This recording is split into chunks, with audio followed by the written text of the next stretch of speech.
University మంచి భవిష్యత్తు కోసం తెలుగు విద్యార్థులు ఇష్టపడే యూనివర్సిటీ. కాల్ 9059052378 9059052379.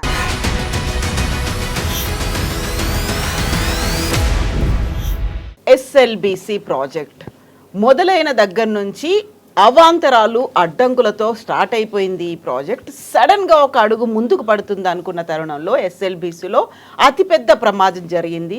టన్నెల్లో 8 మంది ఇంకా చిక్కుకొని పోయారు. వారిని బయటకు తీసుకొచ్చే ప్రయత్నాలు ఇంకా కొనసాగుతున్నప్పటికీ అతి కష్టతరమైనటువంటి వ్యవహారంగా అది కొనసాగుతోంది. యాక్చువల్గా ఎస్ఎల్బిసి ప్రాజెక్ట్ అనేది ఎందుకు అవసరం ఏర్పడింది, దానికోసం ప్రభుత్వాలు ఎందుకు పట్టుపట్టాయి, అక్కడ ఉన్నటువంటి రైతు సంఘాలు ఎందుకని ఉద్యమాలు చేశాయి, ఓవరాల్గా ఎన్విరాన్మెంట్ రిలేటెడ్గా ఎస్ఎల్బిసి ప్రాజెక్ట్కి అవాంతరాలు ఎందుకు జరిగాయి. మనతో పాటుగా ఉన్నారు వాటర్ ఎక్స్పర్ట్ ప్రకాష్ గారు. ప్రకాష్ గారు నమస్కారం అండి. సో ఎస్ఎల్బిసి ప్రాజెక్ట్ అనేది ముందు నుంచి అవాంతరాలు అడ్డంకులు అన్నీ ఉన్నాయి. ఇప్పుడు జరిగినటువంటి అతిపెద్ద ప్రమాదం తర్వాత యాక్చువల్గా ఎస్ఎల్బిసి ప్రాజెక్ట్ మనకెందుకు అవసరం అనేటువంటి చర్చ ఎందుకు వచ్చిందంటారు? నిజాం పీరియడ్లో ఒక ఏలేశ్వరం ప్రాజెక్ట్ అనేది ఒకటి నల్గొండకు నీళ్ళు ఇవ్వడానికని డిజైన్ చేశారు. అప్పుడు ఇండియన్ ఇరిగేషన్ కమిషన్ 1903లో బ్రిటిష్ ప్రభుత్వం నియమించినప్పుడు ఒక 2 జిల్లాలు తెలంగాణలో, హైదరాబాద్ స్టేట్, తెలంగాణ ప్రాంతంలోని మహబూబ్నగర్, నల్గొండ, వీటిని కనుక మీరు పట్టించుకోకపోయినట్టయితే ఇది శాశ్వతంగా ఎడారిగా మారిపోతాయని చెప్పి ఆ కమిషన్ రిపోర్ట్లో రాశారు. దాని మీద నిజాం బాగా ఆలోచించి అలీ నవాజ్ జంగ్ అప్పటి చీఫ్ ఇంజనీర్ ఆయనకు అసైన్మెంట్ ఇచ్చి ఈ 2 జిల్లాలకు ఏమైనా ప్రాజెక్ట్స్ రూపకల్పన చేయాలన్నప్పుడు ఒక 3 ప్రాజెక్ట్స్ మహబూబ్నగర్కు, అప్పర్ కృష్ణ, భీమా, తుంగభద్ర 174 టీఎంసీలు అవి రాలేదు. అట్లాగే నల్గొండకేమో ఏలేశ్వరం ప్రాజెక్టు, ఇది 1942-43 నాటికే ప్రాజెక్ట్ రిపోర్ట్ తయారు చేశారు. ఆ ప్రాజెక్ట్ వచ్చుంటే 10 లక్షల ఎకరాలకు నల్గొండ, వరంగల్, ఖమ్మం జిల్లాల్లో నీళ్ళు వచ్చేటి.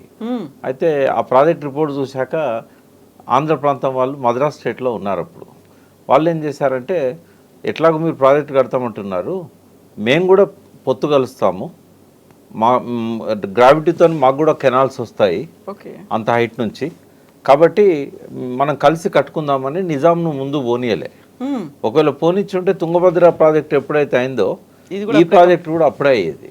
2 గుట్టల నడుమ ఏలేశ్వరం అని ఒక ఏరియాలో ఇది కట్టాలని. అయితే కృష్ణానది అక్కడ ఏమైందంటే ఏలేశ్వరం దాటిన తర్వాత హెయిర్ పిన్ బెండ్ అవుతుంది. హెయిర్ పిన్ బెండ్ అయినప్పుడు దాని ఏదైతే డ్యామ్ సైట్ ఉంటుందో అది ఇట్లా మూల తిరిగింది. ఇట్లా అంతకుముందు కడితే ఏమయ్యేదంటే ముంపు ఆంధ్రకు ఉండేది, గుంటూరు జిల్లాకు, వంపు తెలంగాణకు ఉండేది. తెలంగాణకు చాలా ఫ్లో అనేది చాలా, ఇప్పుడు రైట్ కెనాల్ నాగార్జున సార్ నీళ్ళు ఎట్లా పోయేదో అంత ఫ్లో ఉండేది ఇక్కడ ఈ 3 జిల్లాలకు 10 లక్షల ఎకరాలకు. అయితే కేఎల్ రావు ఏం చేశాడంటే, ఏలేశ్వరం దగ్గర డ్యామ్ కట్టినట్టయితే ఆంధ్రకు నీళ్లు రావడం కష్టమవుతుంది, గార్జ్ పోర్షన్ ఉంటుంది, గుట్టలు ఉంటాయి, కాబట్టి కిందికి కట్టినట్టయితే మాకు మీకు ఇద్దరికి కన్వీనియంట్గా ఉంటుందని. అప్పుడు నీళ్ళల్లో పెద్ద ఎక్స్పర్ట్స్ లేరు. ఆయన నవాబ్ అలీ నవాజ్ జంగ్ ఎవరైతే ప్రాజెక్ట్ డిజైన్ చేసిండో ఆయన 1949లో చనిపోయిండు. ఆయన డిజైన్ చేసిన ప్రాజెక్ట్ అది. చనిపోయినాక ఏమైంది, పోలీస్ యాక్షన్ తర్వాత మొత్తం ఆంధ్ర ఇంజనీర్స్ వచ్చేసిండు ఇక్కడికి. ఆంధ్ర ఇంజనీర్స్ వచ్చిన తర్వాత వాళ్ళు ఇంకా దీన్నే ఎంకరేజ్ చేశారు. కేఎల్ రావు ఏదైతే చెప్పాడో, ఆ ముక్త్యాల రాజా అని ఆయన గుర్రం మీద గుర్రబండి కట్టించి కేఎల్ రావుని తీసుకుపోయి ఆ నందికొండ దగ్గర ఇక్కడ స్టోన్ ఉంది, ఇక్కడ కడితే బాగుంటుందని. అప్పుడేమైంది, తెలంగాణ ముంపుకు గురైంది, దేవరకొండ, నల్గొండ ఇవన్నీ ముంపుకు గురైనాయి, వంపేమో ఆంధ్రకైంది. అందుకే ఇవాళ 21,000 క్యూసెక్ల కాల్వనేమో ఆంధ్ర పోతుంది, హార్డ్లీ 11,000 క్యూసెక్లు ఒక టీఎంసీ కూడా తెలంగాణకు వస్తలేదు. దానికి కూడా ఏం చేస్తారంటే రిజర్వాయర్లకు వెళ్ళి ఒక చిన్న కాలువ తీసి 3 తూములు ఉంటాయి, చిన్న తూములు, అందులోకి వెళ్ళి బయటికి పంపిస్తూ ఉంటారు. దీనివల్ల ఏం జరిగిందంటే హైట్ నుంచి డౌన్కి వచ్చేసరికి ఒక 5-6 లక్షల ఎకరాలకు నీళ్లు రావాల్సింది రాకుండా పోయింది నాగార్జున సార్. ఆయకట్టు ఇప్పుడు కేవలం 5.5 lakhs ఎకర్స్, మ్యాక్సిమం 6 lakhs ఎకర్సే నల్గొండకు ఉంది. ఇంకో 2 లక్షలు చిల్లర, అంటే నల్గొండ ఖమ్మం కూడా కలిపి కూడా మనకు 6 లక్షల ఎకరాలు కూడా రాలేదు. మళ్ళీ నూజివీడు దాకా దాన్ని పొడిగించారు. అయితే కేఎల్ రావు చేసిన ఈ అన్యాయాన్ని ఎట్లా సరిచేయాలి, నల్గొండ ప్రజలు చాలా బాధలు పడుతున్నారు. ఏలేశ్వరం ప్రాజెక్టే ఆ రోజు వచ్చుంటే ఈ టన్నెల్ అక్కడ అవసరం లేకపోయేది. దీంతో ఎందుకంటే అది కింద కదా, శ్రీశైలం నుంచి డౌన్కి వచ్చినాక ఇప్పుడు నాగార్జున సార్ ముంపు ఏరియాలో ఏలేశ్వరం ఉంది, కాబట్టి మనకి చిక్కులు ఉండకపోయేది, టన్నెల్ ఇదంతా ఉండకపోయేది, మంచిగా గ్రావిటీతో నీళ్ళు వచ్చేటి. అయితే అది రాకపోవడం వల్ల నాగార్జున సార్ కట్టినా కూడా ఫ్లోరైడ్ అఫెక్టెడ్ ఏరియాకు నీళ్ళు రాలే. దానివల్ల ఇవాళ ఎంతమంది సఫర్ అవుతున్నారు, దాదాపు కొన్ని వేల కుటుంబాలు 30 ఏళ్ళకే ముసలోళ్ళు అయిపోయి ఫ్లోరైడ్తో చాలా బాధలు పడ్డారు. దీనికి కారణం ఆ ప్రాజెక్ట్ రాకపోవడం. అయితే ప్రత్యామ్నాయం ఏదైనా చేయాలని చెప్పి ఈ అన్యాయాన్ని 69 ఉద్యమంలో జయశంకర్ లాంటి వాళ్ళు ఆయన ఒక బుక్ రాశాడు జయశంకర్. అందులో ఇది ప్రత్యేకంగా మెన్షన్ చేశాడు. నల్గొండ నష్టపోయింది ఏలేశ్వరం కనుక రాకపోవడం వల్ల. అయితే దాన్ని చెన్నారెడ్డి గుర్తుపెట్టుకొని ఆయన ముఖ్యమంత్రి అయిన తర్వాత ఈ నష్టపోయిన ప్రాంతానికి ఫ్లోరైడ్ ఎఫెక్టెడ్ ప్రాంతం కావచ్చు, అప్లాండ్ ఏరియాస్ కావచ్చు, ఏదన్నా మనం చేయాలి అని చెప్పి నిపుణులకు ఒక అసైన్మెంట్ ఇచ్చాడు. మీరు ఇంకేదన్నా ప్రాజెక్ట్ ఆలోచించండి, గ్రావిటీతో నీళ్ళు రావాలి అప్లాండ్ ఏరియాస్కి. అయితే అప్పటికి నాగార్జున సార్లో లిఫ్ట్లు పెట్టారు. అంటే లిఫ్ట్ల ప్రపోజలు ప్రాజెక్ట్ రిపోర్ట్లో ఉంది. అందులో ఏం కమిట్ అయినంటే ఈ అసంతృప్తి వస్తుందని చెప్పి ఈ లిఫ్ట్లన్నీ గవర్నమెంటే పెడుతుంది, వాటి కరెంట్ బిల్లులు కానీ మెయింటెనెన్స్ కానీ గవర్నమెంటే చేస్తుంది. 1,00,000 ఎకరాలకు మేము మీకు లిఫ్ట్లతో నీళ్ళు ఇస్తామని చెప్పారు. లాస్ట్ 30,000 ఎకరాలకు రైతులే సొంతంగా ఏర్పాటు చేసుకున్నారు 40-41 లిఫ్ట్. దానికి కూడా కరెంట్ బిల్ కట్టలే. కేసీఆర్ పాదయాత్ర 2003లో చేసేదాకా వాటిని పట్టించుకున్న పాపన పోలేదు. ఏవిఎస్ రెడ్డి కమిటీ అయినప్పుడు ఐఏఎస్ ఆఫీసర్ ఆధ్వర్యంలో కమిటీ వేసినా కూడా వాళ్ళు రికమెండ్ చేశారు, ఇవి ప్రాజెక్ట్ రిపోర్ట్లో ఉన్నాయి, మనం చేయాలి అని. అయినా పట్టించుకోలే. ఆంధ్రాలోనేమో రైట్ కెనాల్ మీద ఆడ 42 లిఫ్ట్లు పెట్టారు, అది ప్రాజెక్ట్ రిపోర్ట్లో లేదు. వాళ్ళకి అవసరానికి మించి నీళ్ళు ఇచ్చారు, రిపోర్ట్లు లేకపోయినా ఆ ఖర్చు ఏమో గవర్నమెంట్ పెట్టుకున్నది. ఇంత అన్యాయం జరుగుతుంటే చెన్నారెడ్డి ముఖ్యమంత్రి అయినాక సర్వే చేయండి అంటే శ్రీశైలం టన్నెల్ స్కీమ్ అనేది ఒకటి వాళ్ళు డిజైన్ చేశారు. 1980 నాటికే రిపోర్టు అంజయ్య ఈ రిపోర్ట్ ఆర్డర్ ఇచ్చాడు, కానీ రిపోర్ట్ వచ్చే నాటికి ఆయన దిగిపోయాడు. టంగుటూరు అంజయ్య గారు అప్పుడు ముఖ్యమంత్రి. అంజయ్య గారు ముందు పెట్టారు. అంజయ్య గారు అక్కడ అక్కమ్మ బిల్లం దగ్గర ఇనాగరేషన్ కూడా చేశాడు శ్రీశైలం దీనికి టన్నెల్ స్కీమ్కి. చేసిన తర్వాత ఎన్టీ రామారావు వచ్చాడు. ఈ పనులు ఇంకా మొదలు కాలేదు, రిపోర్ట్ అంతా తయారైంది, పర్మిషన్లో పోవాలి కదా, 17 శాఖల నుంచి రావాలి. అయితే అప్పుడు వచ్చిన ఎన్టీ రామారావు ఏం చేసిందంటే నల్గొండ ఎమ్మెల్యేలందరినీ పిలిచి అఖిలపక్ష మీటింగ్ పెట్టి ఈ టన్నెల్ ఇప్పుడు అయ్యేదా పోయేదా, 40-50 కిలోమీటర్స్ టన్నెల్ అని అంటే చాలా టైం పడుతుంది, మీకున్న సమస్యలు. ఆయన పొలిటికల్ ముఖ్యమంత్రి కాదు, ఆయన హ్యుమానిటేరియన్ ముఖ్యమంత్రి. ఆ రోజున్న పరిస్థితి చూశాడు, ఇదంతా లేట్ అవుతుంది, మీకు నీళ్ళు ఇవ్వాలనే సంకల్పం ఉంది నాకు, మీరు తొందరగా అవుతుంది లిఫ్ట్ పెట్టుకోండి, దాన్ని నేనేం క్యాన్సిల్ చేయను, అది అట్లే ఉంటుంది, మీరు తర్వాత అది చేసుకోవచ్చు, ముందైతే లిఫ్ట్ పెట్టుకోండి అని చెప్పాడు. అఖిలపక్షంలో కూడా అందరూ కొంచెం వాదించిన తర్వాత లాస్ట్కి ఒప్పుకున్నారు, అదేం రద్దు చేయట్లేదు కదా, గ్రావిటీతో వచ్చేదాన్ని లిఫ్ట్ ఎందుకు తీసుకోవాలనేది ఒక ప్రశ్న వచ్చింది. ఇట్లా తాత్కాలిక మెజర్గా లిఫ్ట్ పెట్టుకుందాం, తర్వాత గ్రావిటీతో వచ్చినాక లిఫ్ట్ తీసేద్దామని అన్నాడు. అన్న తర్వాత ఒప్పుకున్నారు. ఒప్పుకున్న తర్వాత 10 ఏళ్ళు పట్టింది ఆ లిఫ్ట్కు శ్రీకారం చుట్టడానికి. అది కూడా ఎందుకు కలిగింది, ఈయన అన్నాడు కానీ ముందు పోలే ఫైలు. తర్వాత 5+2 7 ఏళ్ళు ముఖ్యమంత్రిగా ఉన్నాడు, 78 దాకా ఉన్నాడు కదా ఎన్టీ రామారావు. ఏం చేయలేకపోయాడు. 87 దాకా 87 దాకా ఉన్నా కూడా ఏం చేయలేకపోయాడు. దాని తర్వాత జలసాధన ఉద్యమం మొదలైంది దుచ్చర్ల సత్యనారాయణ ఆధ్వర్యంలో. 500 మంది పార్లమెంటుకు నామినేషన్లు వేశారు 96లో. అప్పుడు చంద్రబాబు ముఖ్యమంత్రి. మాధవరెడ్డి దీన్ని పట్టుబట్టాడు, ఎలిమినేట్ మాధవరెడ్డి పట్టుబట్టి ఆ లిఫ్ట్ స్కీమ్ను ముందుకు తీసుకెళ్ళాడు ఆయన. బట్ ఈ టన్నెల్ స్కీమ్ మాత్రం ముందు పోలే. అయితే అనుమతులు వచ్చాయి టన్నెల్కి.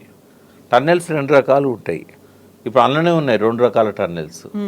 ఒకటేమో 43.9 అంటే 44 కిలోమీటర్స్ ఒక టన్నెల్, ఇప్పుడు ప్రమాదం జరిగింది. ఇంకోటి 7.2 కిలోమీటర్లు.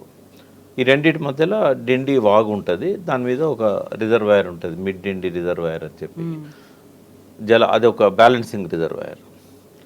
అయితే ఆ రిజర్వాయర్లో ఈ టన్నెల్ వచ్చి పడుతుంది వాటర్. మళ్ళీ అక్కడ నుంచి ఇంకొక టన్నెల్ స్టార్ట్ అవుతుంది. ఆ టన్నెల్ పెండ్లిపాకల రిజర్వాయర్ అని ఇంకో బ్యాలెన్సింగ్ రిజర్వాయర్, దాని దాకా ఆ టన్నెల్లో పోతాయి. ఆ టన్నెల్ అక్కడ నుంచి కాలువ ద్వారా వస్తాయి. మళ్ళీ ఈ ఏఎంఆర్ ప్రాజెక్ట్ అని ఏదైతే లిఫ్ట్ స్కీమ్కు పెట్టారో ఎలిమినేట్ మాధవరెడ్డి ప్రాజెక్ట్ అని, ఆ మెయిన్ కెనాల్కు మళ్ళీ కలుపుతారు అన్నట్టు. అయితే అడ్వాంటేజ్ ఏంటి అంటే టన్నెల్ పూర్తి అయితే గ్రావిటీతో నీళ్ళు వస్తాయి. బట్ ఎప్పుడు 800 ఎప్పుడు పూర్తి అవుతుంది అనేది మాట్లాడదాం. 854 అడుగుల దాకా నీళ్ళు ఉన్నప్పుడే, అంతకంటే తక్కువ ఉంటే రావు. ఇక్కడ ఆశ్చర్యం ఏంటంటే రాయలసీమ ఎత్తిపోతల పథకం జగన్ తీస్తున్నది 798. 798 దగ్గర వచ్చిన నీళ్ళన్నీ ఆయన తీసుకుపోతూ ఉంటే 854 ఎన్నడు రావాలి? రెండవది పొరపాటున వచ్చినాయి అనుకుందాం.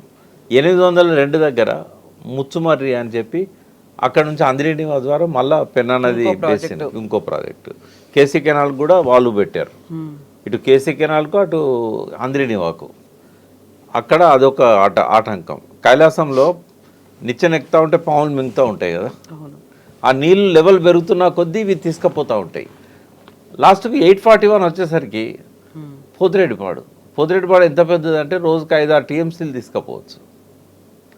ఇంకెన్నడు రావాలి? ఇప్పుడు ఇది టన్నెల్ పూర్తయినా కూడా ఆశపడని తప్పితే నీళ్ళు వస్తాయి అందులో. సరే మొదలు పెట్టిండు.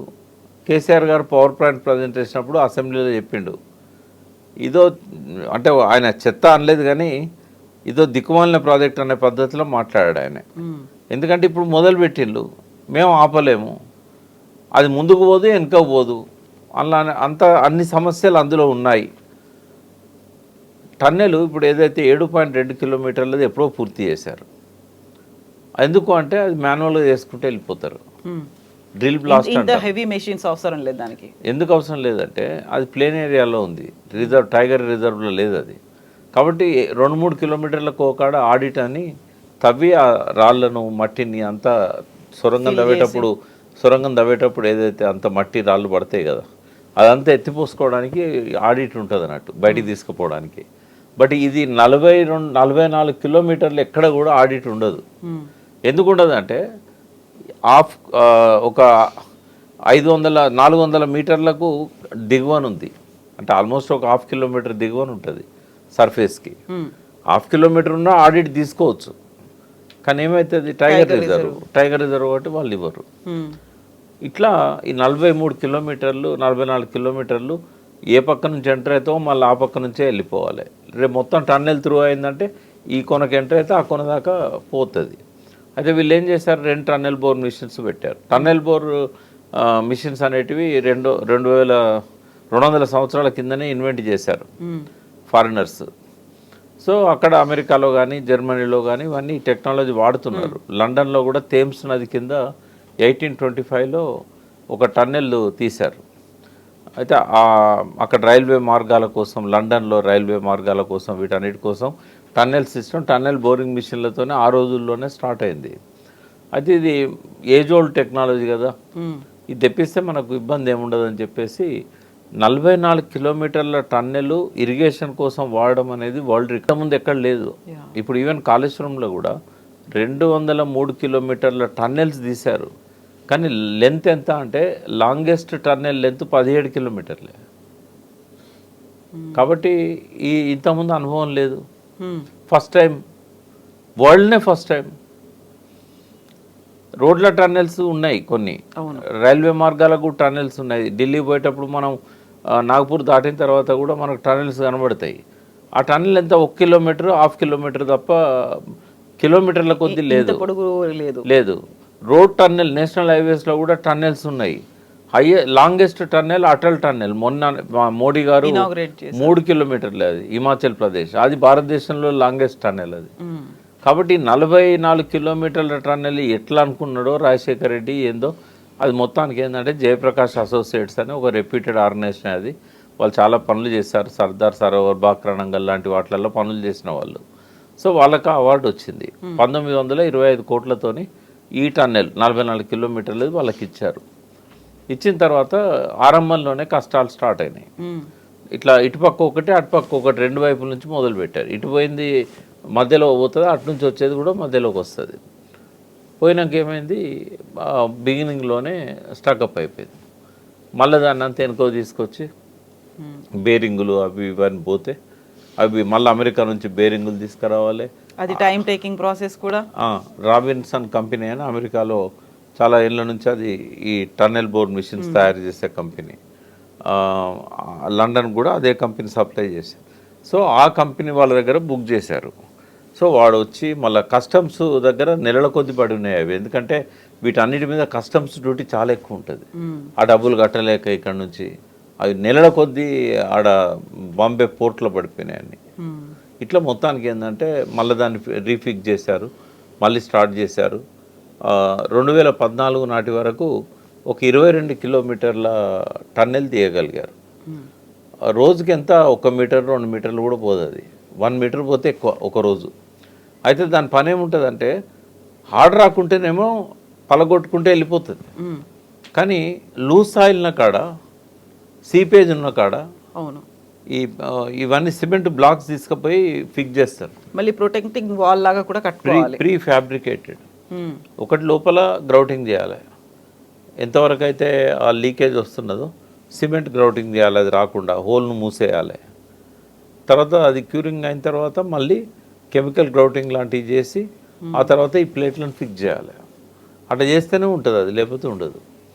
అయితే ఈ చేసే క్రమంలోనే వీళ్ళు ఏమనుకున్నారు, సరే కేసీఆర్ గవర్నమెంట్ వచ్చిన తర్వాత ఆయన ఒక 1127 కోట్లు ఆయన గవర్నమెంట్లో కూడా ఇచ్చారు. నాకు నిన్నటిదాకా ఇన్ఫర్మేషన్ లేకుండే, వేరే కాడ మాట్లాడేటప్పుడు కూడా నేను ఏం పెట్టలేదని చెప్పాను. బట్ అది కరెక్ట్ కాదు. 1127 కోట్లు పెట్టి ఇంకో 11 కిలోమీటర్లు దీన్ని అదనంగా తీసుకుపోగలిగాడు. అంటే ఇప్పుడు మొత్తం 22 + 11 33 కిలోమీటర్లు టన్నెల్ పూర్తయింది. అయితే ఇంకా 10 కిలోమీటర్ల వరకు చేయాలి. 10 కిలోమీటర్లు 10-11 కిలోమీటర్ల మధ్యలో చేయాల్సి ఉన్నది. అయితే ఉత్తమ్ కుమార్ రెడ్డి దాన్ని ప్రెస్టేజ్గా తీసుకున్నాడు. అంటే కంటిన్యూగా వర్క్ నడుస్తూనే ఉంది. అయితే ఆయన ఏం చేశాడంటే దానికి మళ్ళీ కొంత బడ్జెట్ శాంక్షన్ చేయించి, ఇక అది బడ్జెట్ పెరుగుతూనే ఉన్నది. ఫస్ట్ మొత్తం ప్రాజెక్టే 2800 కోట్లు అనుకున్నారు, 3400 కోట్లకు పోయింది స్టార్టింగ్లోనే. 3400 కోట్ల నుంచి ఇప్పుడు 12-13 కోట్లకు పోయింది అంచనా. అయితే ఇట్లా పెంచుకుంటూ పోతూనే ఉన్నారు. అక్కడ కూడా వర్క్ అట్లే లేట్ అయిన కొద్దీ విపరీతంగా నష్టాలు వస్తూ ఉన్నాయి. సో ఫస్ట్ ఏమనుకున్నారు, ఒక 5-6 ఇయర్స్లో కంప్లీట్ చేసే ప్రాజెక్టు 2010 కల్లానే అయిపోవాలనుకున్నారు. 2014 వరకు చాలా తక్కువ అయింది. సో మళ్ళీ దాన్ని కేసీఆర్ గారు కొంత ముందుకు నడిపించారు. ఏం చేయగలుగుతామో ఆయన బెస్ట్ ఆఫ్ ది బెస్ట్ చేయగలిగిండు ఆయన పీరియడ్లో, ఆయన తప్పబడటానికి లేదు. బట్ అక్కడున్న ప్రమాదాలు అయితే మొదటి నుంచి పొంచి ఉన్న విషయం ఆయనకు తెలుసు. వాళ్ళందరినీ అప్రమత్తంగా ఉండి పనులు చేయండి అన్నట్టు చేసుకుంటూ వెళ్ళిపోయారు. ఈ కాంగ్రెస్ గవర్నమెంట్లో ఇప్పుడున్న మంత్రులకు కానీ వీళ్ళకి కానీ వాటి మీద పెద్దగా అవగాహన లేదు. స్టార్ట్ చేసింది వాళ్ళే అయినా కూడా దాన్ని మానిటరింగ్ కానీ నియంత్రణ కూడా వాళ్ళకి తెలియదు. అంతా అమెరికన్ కంపెనీ వాళ్ళు చేసుకుంటారులే అని వదిలేశారు. అయితే ఈ సీపేజ్ అనేది చాలా రోజుల నుంచే ఉన్నది. దాదాపు నాకు తెలిసి 3-4 నెలల నుంచే సీపేజ్ వస్తున్నది. అయితే దాన్ని క్లోజ్ చేసుకుంటూ మెల్లమెల్లగా ముందుకు పోదామన్న పద్ధతిలో వాళ్ళు ఆ రెమెడియల్ మెజర్స్ అన్నీ చేసుకుంటూ పోతూ ఉన్నారు. అయితే మొన్న ఏమైంది, సడన్గా ఒక్కొక్క డ్రాప్ వచ్చేది, తర్వాత దారలాగా వచ్చింది. సరే దారే కదా, ఇట్లాంటి దారాలు సహజం కదా, వాళ్ళకు రోజు ఉండేటివి అవి. సో వీటిని గ్రౌటింగ్ చేద్దామని చెప్పేసి దాన్ని గ్రౌటింగ్ చేయడానికి ప్రయత్నం చేస్తున్న క్రమంలో ఒక్కసారి మొత్తం కుప్ప కూలిపోయింది. ఎందుకు జరుగుతుంది ఇట్లా? ఎందుకు జరుగుతుంది అంటే ఇప్పటి వరకు భూమి లోపల రాయి గట్టిగా ఉందా లేకుంటే పల్చగా ఉందా, సల్పల్లాగా ఉంటుంది ఇట్లా పల్కల్. ఈ పల్కల్ తెలంగాణలో సల్పల్ అంటారు. అయితే ఈ పల్కల్ ఉందా, లేకపోతే మధ్యలో క్యావిటీస్ ఉన్నాయా, మధ్యలోకి వెళ్ళి వాటర్ లీక్ అవుతుందా, వర్టికల్ క్రాక్స్ ఉన్నాయా, హారిజంటల్ క్రాక్స్ ఉన్నాయా, ఇవి పైనుంచి ఇప్పుడు మన శరీరాన్ని కదా స్కాన్ చేస్తే బొక్కలన్నీ కనబడతాయి కదా, భూమిని స్కాన్ చేసేటట్టు లేదు ఇప్పటివరకు, ఏ యంత్రం లేదు అటువంటిది. కొన్ని సెన్సార్స్ ద్వారా, సౌండ్స్ ద్వారా వాటర్ ఉందా లేదా, హార్డ్ రాక్ ఉందా, ఇట్లాంటివి కొన్ని కనిపెడతారు. బట్ ఆ భౌతిక స్థితి, భూగర్భంలో ఉన్న ఆ భౌతిక స్థితిని అంచనా వేయలేని పరిస్థితి ఉన్నది వాళ్ళ ఎన్జిఆర్ఐకి. కానీ వాళ్ళ దగ్గర సోఫిస్టికేటెడ్ ఎక్విప్మెంట్స్ ఉన్నా కూడా అంత అక్యురసీతో వాళ్ళు చెప్పలేరు.